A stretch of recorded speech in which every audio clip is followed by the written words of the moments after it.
Este sábado, en el marco del alto el fuego en Gaza, está previsto que tenga lugar el segundo intercambio entre presos palestinos y rehenes israelíes en manos de Hamás. La milicia islamista palestina reveló la identidad de las 4 mujeres soldado que confirmó que liberará. Se trata de Liri Elbak, Karina Ariev, Daniela Gilboa y Nama Levi. La 5ª soldado que queda en el enclave, Agan Berger, no será liberada por el momento. Entre tanto, Israel prepara también la lista del nuevo grupo de presos palestinos que excarcelará en menos de 24 horas. Los palestinos de Gaza celebraron su primera oración del viernes desde que entró en vigor el alto el fuego con Israel. Los fieles musulmanes se reunieron en una mezquita de Han Yunis. El domingo comenzó un alto el fuego de 6 semanas entre Israel y el grupo islamista Hamás, considerado terrorista por varios países y la Unión Europea. La periodista Maya Siminovich se encuentra en Tel Aviv para ofrecernos detalles de lo que se espera este fin de semana. Maya, ¿qué tal? Un gusto saludarte. La oficina del primer ministro Benjamin Netanyahu afirma que Hamás no está cumpliendo con los términos del acuerdo luego de haber recibido la lista de rehenes. ¿En qué consisten las acusaciones? Hola, Javier. Sí, los términos del acuerdo indicaban que en el segundo día serían liberadas el resto de mujeres civiles, no soldados. Estas 4 que han mencionado hoy jamás son soldados, con lo cual sí que está vulnerando los términos del acuerdo y Netanyahu se encuentra ahora reunido con sus jefes de seguridad para ver cómo se maneja esta que es cuestión de última hora. Están barajando, entre otras cosas, según analistas, tal vez no permitir que los gazatíes que iban a pasar del sur, donde fueron expulsados, y volver al norte a sus casas o a lo que queda de ellas, tal vez no se les permita hacer esto en esta primera fase.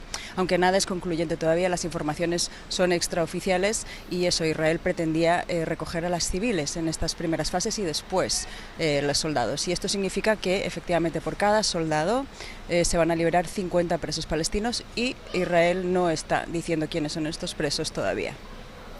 Vaya, fijamos la mirada brevemente en la Cisjordania ocupada. Una vocera de Oficina de Derechos Humanos de la ONU expresó preocupación por lo que llamó métodos de guerra que el ejército israelí estaría utilizando en esta zona. ¿Cómo se han percibido esas declaraciones allá en Israel?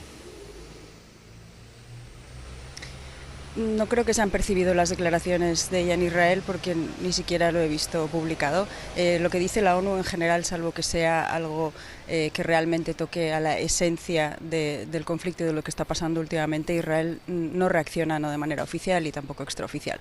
Pero lo que sí que está pasando en Cisjordania es que están usando métodos de guerra porque es una incursión militar en toda regla, con drones, por ejemplo, que acaban de matar a 3 militantes en Jenin y dice el propio ejército israelí que del campo de refugiados de Jenin en los últimos días han abandonado ese lugar unas 1.800 personas. Esto lo que el ejército israelí registra en los pasos.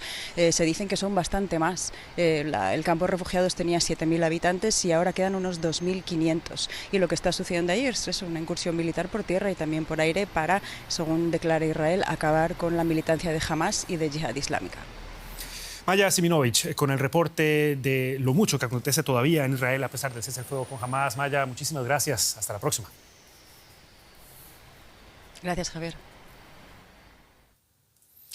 Y hablábamos, por supuesto, de varios frentes. También existe el frente en el Líbano. Israel anunció que no retirará todas sus tropas del sur del Líbano antes de que finalice el plazo este domingo.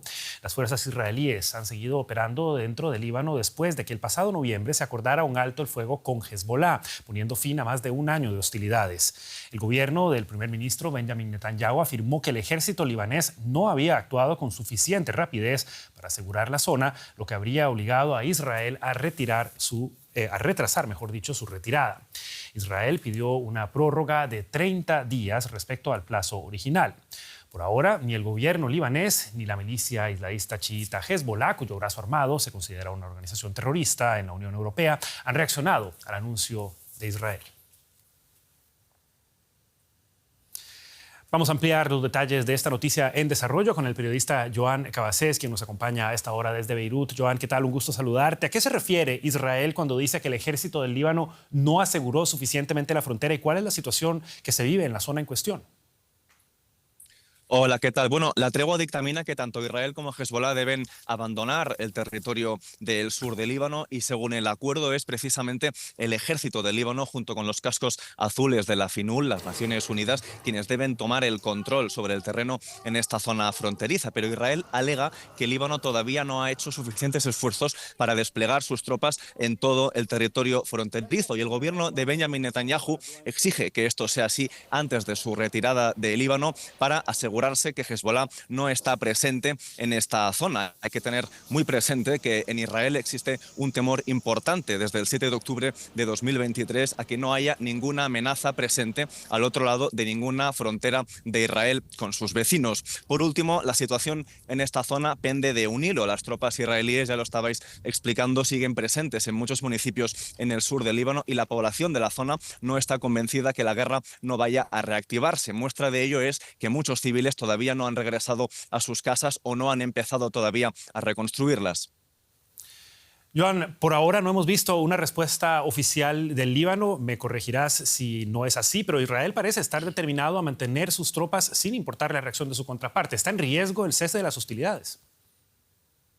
Bueno, antes que nada hay que decir que este acuerdo de alto el fuego ya ha sufrido violaciones por ambas partes. El ejército israelí desde finales de noviembre ha estado bombardeando posiciones en el sur del Líbano y también ha estado cortando y destruyendo carreteras o incluso avanzando sus tropas hasta posiciones a las que no había llegado antes de la tregua alcanzada el 27 de noviembre. El gobierno del Líbano cuenta más de 550 violaciones por parte del lado israelí, unas violaciones, por cierto, que han costado la vida de 37 personas en Líbano desde finales de noviembre, ya en tiempos de tregua. Por parte de Líbano, los cascos azules han encontrado más de 100 depósitos de armas pertenecientes a Hezbollah y a otros grupos en el sur del Líbano, algo que también contribuye a una sensación de inseguridad del lado israelí. Pero dicho esto, es improbable que la presencia israelí en Líbano más allá de este domingo suponga una reactivación de la guerra, por lo menos del lado de Hezbollah. La milicia libanesa está terriblemente debilitada después de un año de guerra